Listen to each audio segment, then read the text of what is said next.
Vamos a pasar al panel de sostenibilidad, que tiene como título ¿Por qué ya no es opcional? Cuando hablamos de sostenibilidad, no es un tips o un ítem opcional. Claves, brechas y oportunidades para la industria aseguradora. Y convocamos a un panel de excelencia. Estaban acá esperando para subir, los invito a subir a Sebastián Vigorito, director general del Consejo Empresario para el Desarrollo Sostenible del SEATS. Flavio Fuertes no pudo venir. En el otro. Ahí.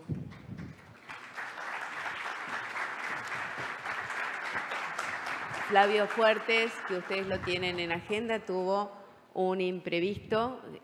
Flavio, director ejecutivo de Pacto Global de Naciones Unidas en Argentina, pero tenemos a un reemplazo a su jefa.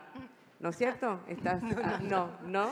Bueno, lo inventé yo, porque no sabía, porque Flavio dijo, me reemplaza Delma Parisi, General Counsel Sudamérica de Siemens, y ella tiene la presidencia de Pacto Global Argentina. Bueno, perdón por el gaf.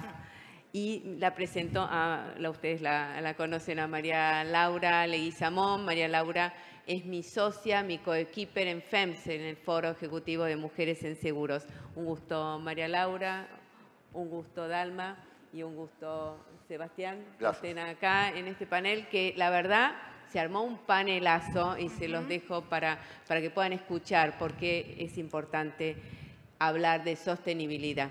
Les dejo, Laura, la palabra. Gracias, Eva. Bueno, gracias, Gaby. Un placer volver a compartir este espacio con el sector y disfrutar de un panel de lujo junto a Sebastián y junto a Dalma. Desde FEMS, Foro Ejecutivo de Mujeres en Seguros, es realmente un honor poder compartir los ejes actuales de la agenda de sostenibilidad. Nosotros desde FEMS, para quienes no nos conocen, lo que hacemos es acercar a las compañías del sector asegurador la agenda de diversidad, equidad e inclusión. Entonces, en el paraguas de la sostenibilidad, ese aspecto es fundamental. Y hoy entendemos, como dice el título de la convocatoria, que ya no es opcional, que la sostenibilidad es un eje estratégico para las compañías, con grandes desafíos, que interpela a los modelos de negocio, a la gestión de riesgos, al generar valor compartido en las comunidades, a la legitimidad social de las empresas. Así que, bueno, hoy vamos a, como decíamos, a tener un panel de lujo y sin mucho más preámbulo, porque el tiempo es muy justito, vamos a las preguntas. Justamente la primera que quería compartir con ustedes tiene que ver con cuáles son los desafíos actuales de la agenda de sostenibilidad. ¿Cuál es la agenda actual a 10 años del Acuerdo de París, a 10 años de los Objetivos de Desarrollo Sostenible? Con una agenda que ha sido con momentos de mayor avance, con ralentizaciones. Bueno, ¿dónde estamos hoy? ¿Cuáles son los principales desafíos? ¿Quién de los dos quiere empezar? Ladies first. ¿Querés que arranque? Bueno, primero, no soy la jefa de Flavio Fuertes, lo quería aclarar, pero sí soy la directora de Legales y Asuntos Públicos de Siemens para Sudamérica. Y Siemens estos 2 años, por este año y el año que viene, mantiene la presidencia de Pacto Global. Habiendo dicho esto, ¿por qué es tan importante la agenda de sostenibilidad? Nosotros somos una compañía que entendemos que la sostenibilidad es un negocio. Y sé que no suena lindo, pero la agenda de sostenibilidad hoy por hoy es mucho más amplia que simplemente cuidar el medio ambiente, sino que además tiene que ver un montón con la diversidad, la inclusión, el trato justo y equitativo y también con el uso de los recursos en forma eficiente, ¿sí? Yo creo que ustedes como mercado tienen un gran potencial en acompañar al ecosistema productivo de la Argentina a entender cómo también puede asegurarse de ciertos riesgos, produciendo de una manera más eficiente para trabajar conceptos que son un poquito más, quizás, no sé si estarán muy familiarizados, pero por ejemplo materialidad, circularidad. Pero todo comienza por entender que la sostenibilidad, y eso es lo que yo quería traerles hoy, no es únicamente cuidar el medio ambiente, ¿sí? Eso es una parte súper importante de la descarbonización, pero también tiene que ver con el manejo de los recursos eficientes y con la diversidad y la inclusión, que eso es un tema que nos compete a todos. No sé vos, Sebas, ¿qué pensás? No, coincido, por supuesto. Sin embargo, digamos, hay un antes y un después, vamos a poner. Hoy las agendas, es bueno empezar en esto, vos lo dijiste muy bien, no hay una agenda de sostenibilidad. Uno, por lo general, coloquialmente lo asocia a la agenda ambiental, pero hay muchas agendas de sostenibilidad o subagendas de sostenibilidad. Está la agenda climática, como está la agenda de naturaleza, está la agenda de economía circular, ¿sí? Está la agenda de derechos humanos y empresas, la licencia social para operar. Cada una tiene su propia dinámica, obviamente están interconectadas, pero tienen sus propios movimientos, sus propias lógicas, y muchas de ellas reposan sobre convenios multilaterales, es decir, sobre consensos globales. Sobre este tema de consensos globales es donde yo quiero hacer énfasis. Bien. Los consensos globales, de los cuales gozamos hasta hace poco tiempo, están siendo interpelados, ¿sí? ¿Por qué? Porque son consensos que vamos a llamar de alguna manera del mundo prepandémico, para poner un hito en el tiempo, ¿no?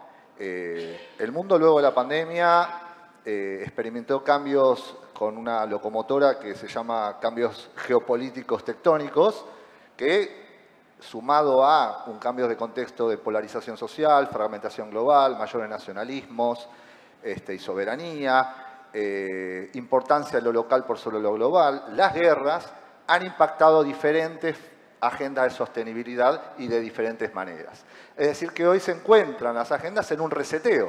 Es decir, cómo se adecúan estas agendas a una nueva realidad. Eso es una buena noticia, porque podría haber pasado que haya una necedad y falta de visión, de decir, no, mira, seguimos con las mismas agendas, cuando en realidad el mundo ha cambiado. Por ejemplo, doy un ejemplo muy práctico. La guerra, ¿no? Uno habla de la guerra en Ucrania, la guerra de Israel y Franja de Gaza, pero en realidad hay como 40 y tantos conflictos bélicos en el mundo, activos, ¿sí? Eso implica una lógica de guerra. La lógica de guerra impacta fuertemente sobre lo que es la agenda climática. ¿Por qué? Porque altera lo que se llama el trilema energético. ¿Qué es el trilema energético? En política energética hay tres prioridades que siempre están en tensión. O sea, son prioridades, pero las tres se están peleando a ver cuál está primero, como un triángulo que va cambiando de vértices, ¿sí? Una es la transición energética, que podemos decir que era la prioridad hasta la pandemia.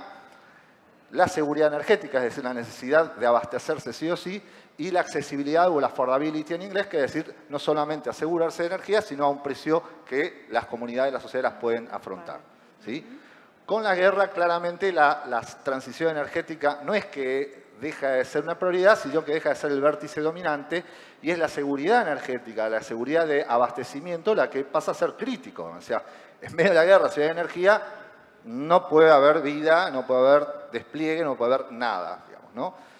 Y entonces, ¿qué pasó?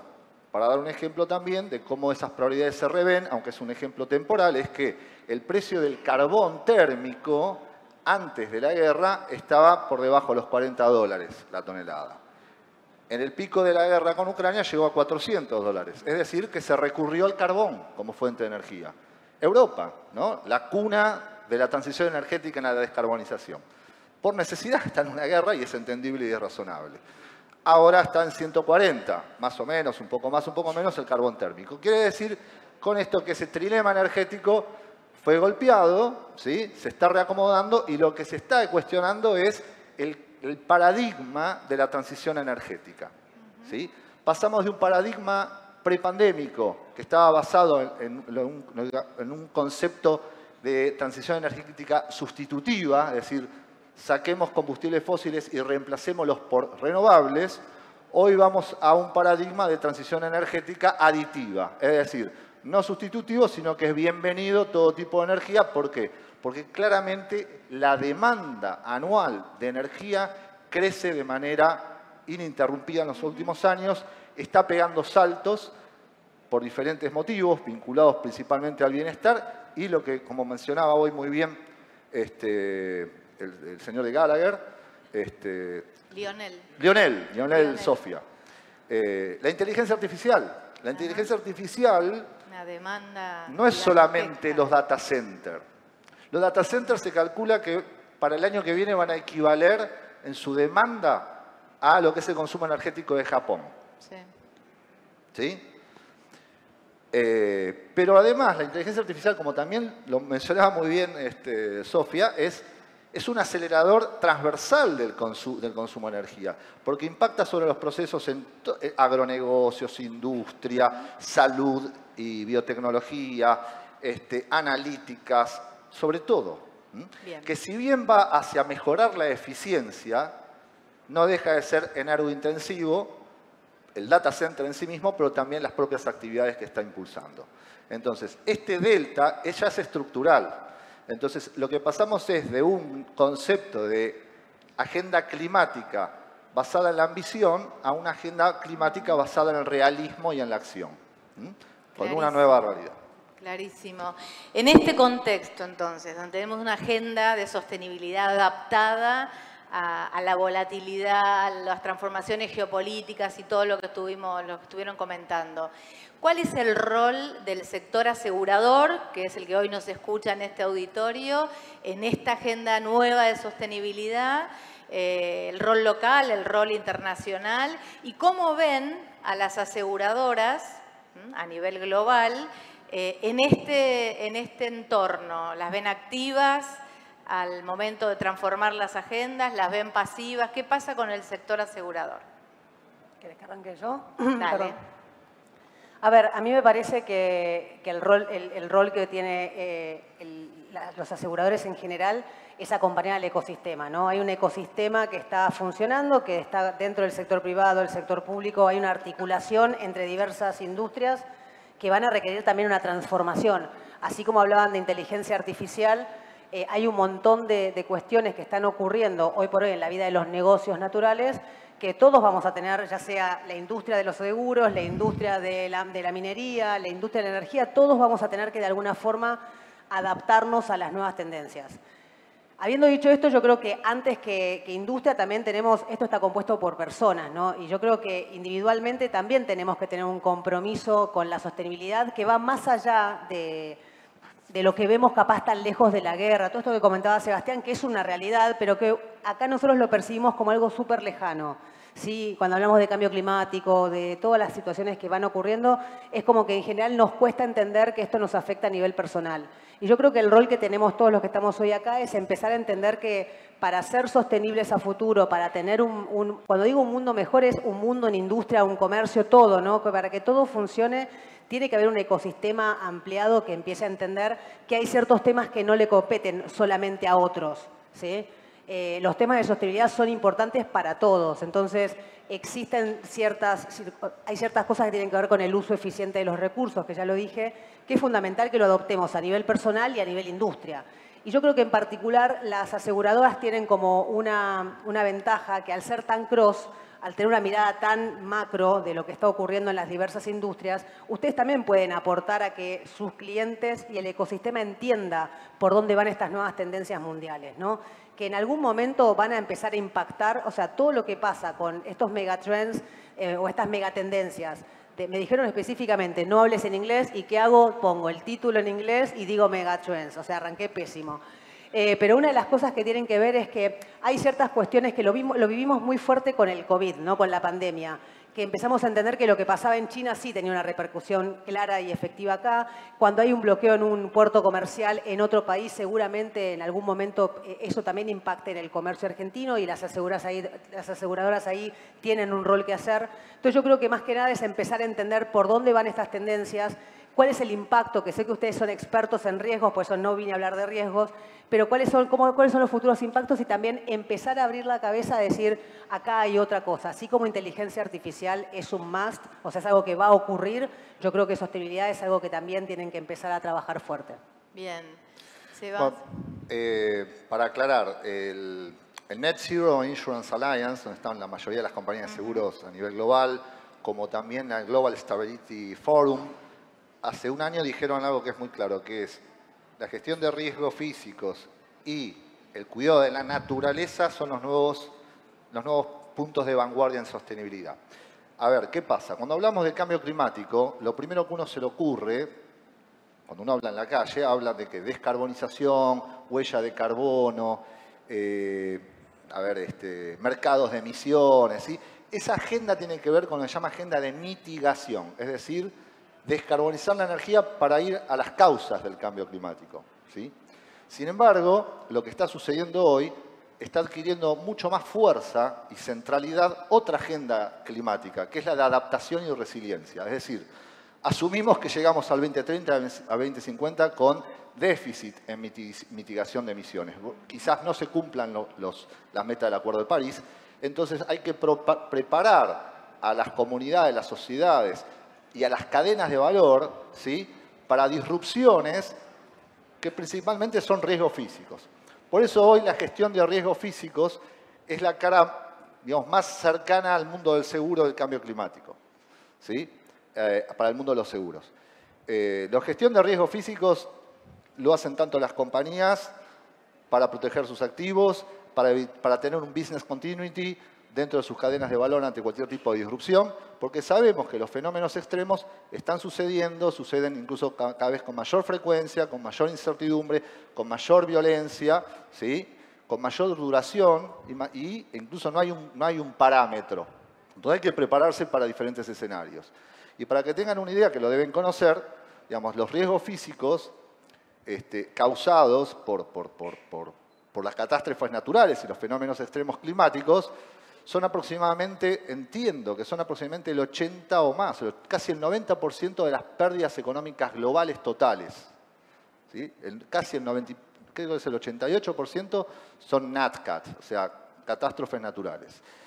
De ese 80%, solamente el 60% han sido pérdidas aseguradas. Es decir, que ahí hay un insurance gap, que es una gran oportunidad para el sector de seguros, que tiene que ver con esto, con cómo podemos ofrecer productos y servicios para la gestión de riesgos físicos para las empresas, pero principalmente para las comunidades y sus cadenas de valor. Ahí hay una gran oportunidad. Bien, gracias. Vos comentaste, Dalma, bueno, y vos también, que la sostenibilidad es un negocio, ¿no? Y estamos ante un auditorio de empresas que lo que buscan es entender cómo la sostenibilidad aporta al negocio. ¿Qué casos concretos, qué datos concretos pueden acercar en relación a esto? Mira, desde el momento en que vos empezás en tus propias operaciones a descarbonizarte y a usar más eficientemente los recursos, como por ejemplo un uso controlado del agua, de la electricidad, ahí tenés un ahorro impresionante, con lo cual es claro que ahí eso funciona. Una de las cosas que se está viendo en sostenibilidad, cuando decimos que estamos en el negocio de la sostenibilidad, nos referimos a que ya no es más acciones aisladas que se implementan en una compañía, y acá voy a hablar más por Siemens que por Pacto, sino que tiene que ver con una visión de negocios macro donde cuando pensamos un proyecto ya lo pensamos con la mirada sostenible, considerando la eficiencia de recursos, que sé que lo estoy repitiendo mucho, pero es clave porque ahí está la base del ahorro y también lo que te permite acompañar a todo tu ecosistema, proveedores, cadena de valor, a entender cómo producir más y mejor. Entonces yo creo que hay ejemplos claros de empezar a trabajar de una forma más a largo plazo, entendiendo que los recursos son finitos en algunos casos y que también tenemos que empezar a pensar en cómo producir de una manera más eficiente para evitar que, digamos, que nos quedemos sin ese recurso que es tan clave. Lo otro fundamental es que la mirada post-pandémica cambió, por suerte, y tenemos una mirada mucho más enfocada en general, ¿no? Las empresas hacia la persona. Ya no se habla de empleados, se habla de colaboradores, no se habla... O sea, como que hay una visión donde se entiende que el wellness, que perdón que no me acuerdo cómo decir, tarada, gracias, el bienestar, pero él también habló en inglés y no lo miraron así pero que no. dijo business case. Hoy no. No, pero yo creo que hay una mirada mucho más clara de la importancia que tiene, primero que es posible balancear la vida privada y la vida laboral, que fuimos a trabajar remoto y no nos morimos, o sea, estamos todos bien, que hay un factor de eficiencia orientado al resultado, que es clave, pero sobre todo entender que todos nosotros necesitamos tener como un balance con el bienestar que es importante. Y en ese balance del bienestar entran ciertos factores claves que todavía tenemos que seguir trabajando, como la diversidad y la inclusión, que no es únicamente género. Cuando hablo de diversidad e inclusión, además de género, estoy hablando realmente de ser diversos, neurodivergentes, personas con discapacidades, que es algo que en general también lo tenemos como en un box, no en un raviolito que dice responsabilidad social empresaria y lo dejamos ahí. Entonces yo creo que cuando hablo del trabajo del ecosistema, yo creo que ustedes, y reitero, lo de la mirada macro, esta mirada cross-funcional que ustedes tienen con todas las industrias, también ayudaría muchísimo a que llevar esta mirada un poco más amplia de decir, mira, sostenibilidad no es únicamente clima o el árbol, sino que sostenibilidad es mucho más amplio. Creo que eso podría ayudar muchísimo también. Bien, Sebastián. Bueno, no, 100% de acuerdo con lo que dice Dalma. Creo que hoy no hay margen para acciones de sostenibilidad que no tengan un vínculo directo, ya sea con el incremento de valor a largo plazo o con la gestión de riesgos, es decir, con el negocio. Pasó lo contrario, hubo mucho humo, ¿sí? Porque fue un tema que era de nicho y se popularizó y bueno, hubo ciertas laxitudes, hubo muchas acciones que por ahí se hacían en las compañías porque lo hacían los demás, porque lo decía tal foro, porque lo hace la competencia, pero hoy en día una acción de sostenibilidad, un proyecto, una estrategia, si no está completamente alineada con la estrategia de la empresa y del negocio, no tiene por qué ser aprobado por un directorio, por ejemplo, y mucho menos por los accionistas. Entonces, ese es el gran cambio que hay hoy de paradigma, es la sostenibilidad como factor de competitividad. Bien. No ser competitivo a pesar de, sino por ser sostenible. Pero en eso lleva un trabajo, es lo que decía Dalma, ella identificó, y voy a decirlo, varios casos de negocios o business case, ¿sí? Eficiencia operativa, gestión de riesgos, atracción y retención de talentos, mejora del clima organizacional. Si cualquier acción uno la puede medir y ver que genera un impacto positivo para la compañía y para su cadena de valor, ¿sí? Es sostenibilidad. En caso contrario, podrá ser para otra industria, para otra empresa, para otro momento, pero no lo es.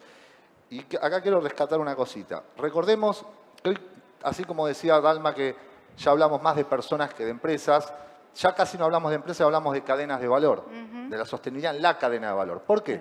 Porque hay requerimientos. Hoy el principal requerimiento de una empresa argentina no es ni la regulación, ni no tiene su casa matriz. O sea, ¿de dónde viene? Requerimientos de socios comerciales y de cadenas de valor que le piden cómo está tu huella de carbono, cómo estás en temas de eficiencia energética y consumo de agua. A alguien le conviene eso y tiene que hacer esa cuenta consolidada dentro de esa cadena de valor. Recordemos que las compañías de seguros, al ser transversal, son parte de la cadena de valor de todas las actividades. Es decir, que va a ser importante para las compañías de seguros saber cuál es la salud o la doble materialidad de sus clientes. Es decir, dónde están los impactos y oportunidades ambientales, pero dónde están los riesgos e impactos en las finanzas de la compañía potenciales vinculados al ESG. ¿Sí? Por una cuestión incluso de conocer el riesgo operativo de lo que están cubriendo, digamos, ¿no? Clave, total. Clave. Es el rol en su cadena de valor. Bien. Ellos son el scope 3 de una compañía de seguro, son sus clientes. Y si sus clientes tienen una política climática a prueba de disrupciones y cadenas de valor y proveedores y cadenas de suministros resilientes ante una disrupción, es una compañía con menos riesgos, ¿sí? Que le llaman riesgo tipo 2, o riesgos secundarios se llamaban antes, pero bueno, son riesgos. Muy bien, estamos terminando, nos quedan menos de 4 minutos.